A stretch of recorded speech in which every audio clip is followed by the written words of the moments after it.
The day we stood face to face with death, facing Indian warriors. The prairie had turned against us that day. A cold wind blew from the north, and the sky above was a dull gray, as if the earth itself was holding its breath. Before we start, if you enjoy prairie stories and Wild West adventures, please like, share, and subscribe. We post new episodes regularly, and your support helps keep these stories alive. We had been traveling for days, and each mile reminded us of how far we were from the safety of town. The days felt longer as the wilderness pressed in on us, isolating us from anything familiar, and we were starting to feel the strain. It was a day where you could sense something was coming, a storm brewing in the air, but you didn't know what form it would take.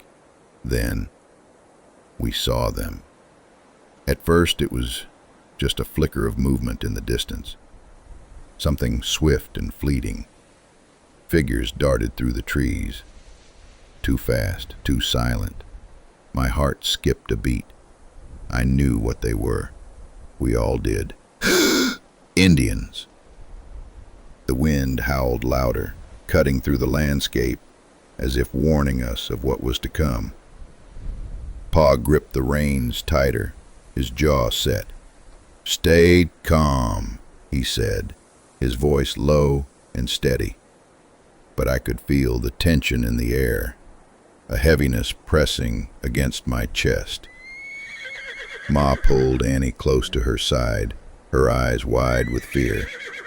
I saw the same worry etched on Pa's face as he scanned the horizon, searching for any sign of what we were about to face. The figures moved faster now, closing in on us. They weren't just watching from afar anymore, they were coming, and they were coming fast. Suddenly, they appeared. A group of them ran at full speed, their painted faces streaked with war paint and sweat. Their dark eyes were wild with fear, their movements frantic. I could see the gleaming metal of spears, the sharp edges of knives, and the raw determination in their eyes. These weren't peaceful traders or friendly travelers. These were warriors, or what was left of them. Pa didn't hesitate. He pulled the reins hard, bringing the horses to a sudden stop. The wagon lurched forward, but Pa was already standing, rifle in hand. His eyes never left the approaching group of Indians.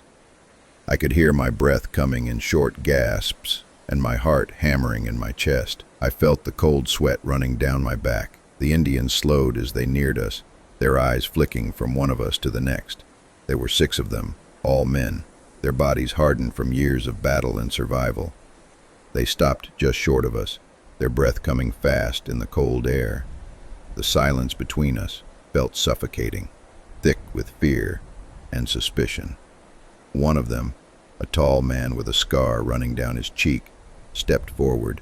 His gaze was piercing, and he held a spear in his hand, the tip gleaming with danger. For a moment we were locked in a silent standoff, each side sizing the other up, waiting for a sign of movement or aggression. "You not enemy?" the tall man asked, his voice low and rough. The English was difficult to understand, but the fear in his eyes was unmistakable. Pa's voice was steady as he spoke, though I could see the tension in his shoulders. "We're not your enemies," he said, the words heavy with meaning. "We're just passing through. We've had no trouble with anyone." The Indian man's eyes narrowed. "Where tribe?" he asked, his voice still rough but insistent. Pa glanced at us, his eyes searching for the right words. "We don't belong to a tribe," he said, calmly. "We're alone. We've lost our way, like you maybe. We have no fight with you." The tall man paused, his gaze shifting to Ma, to Annie, then back to Pa. I could see the uncertainty in his eyes. He wasn't sure if he should believe us or if he could trust us. Behind him, the others shifted uneasily, their hands still gripping their weapons, their eyes filled with suspicion. I felt my breath catch in my throat. The tension was unbearable. One wrong move or one wrong word could turn the situation deadly in an instant. I could see how close we were to the edge, but Pa didn't back down. He stood tall, his eyes never leaving the tall man's face. "We mean no harm," Pa said again, this time softer, wearily. "We've been on the trail for days, just trying to survive." For what seemed like an eternity, the tall man studied Pa, his eyes filled with unspoken pain. Then he slowly lowered his spear, the movement almost imperceptible, but it was enough. The other Indians followed suit, though their expressions remained hard, and their hands never left their weapons. The tall man stepped closer, his breath visible in the frigid air. "We run from white man," he said, his voice barely a whisper. "Sadly, lost, no home." Pa's face softened with understanding. "Understanding, we know what it's like," he said, compassionately. "You're not alone in this fight. We're all just trying to survive."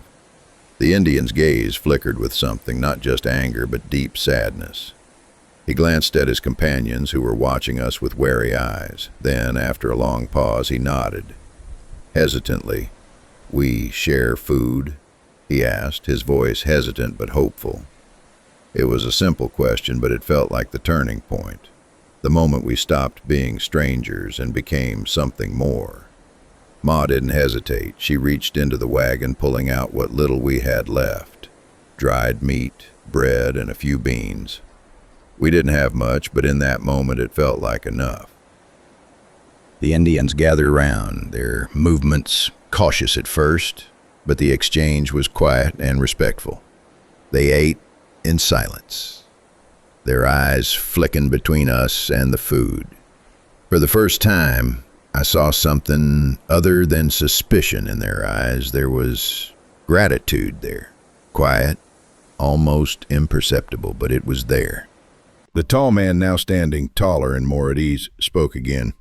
"You travel on," he said. "We go our way." Pa nodded, the corners of his mouth pulling into a faint smile. "Safe travels to you." With a final nod, the tall man motioned for his companions to follow. They turned, disappearing into the trees with the same speed and silence they had come with. For a moment they were just shadows in the dusk, and then they were gone, leaving us standing alone on the trail. I stood there watching the last of the figures vanish into the night. My heart was still racing, my breath shaky from the fear that had gripped me, but a sense of relief washed over me. We had made it through. We had survived, not with force or guns, but with understanding. Pa placed a hand on my shoulder. "Sometimes survival isn't about fighting. It's about finding common ground," he said, his voice low and thoughtful. The wind picked up again, but this time it didn't seem so threatening. We were still alive, still together, and we had earned something more valuable than safety. We had earned a moment of peace in a world that often had none to offer.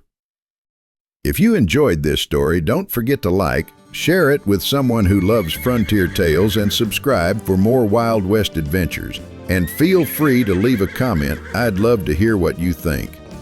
Next time, I'll tell you about the time Pa stood firm against a ruthless gang of outlaws and how we nearly lost everything.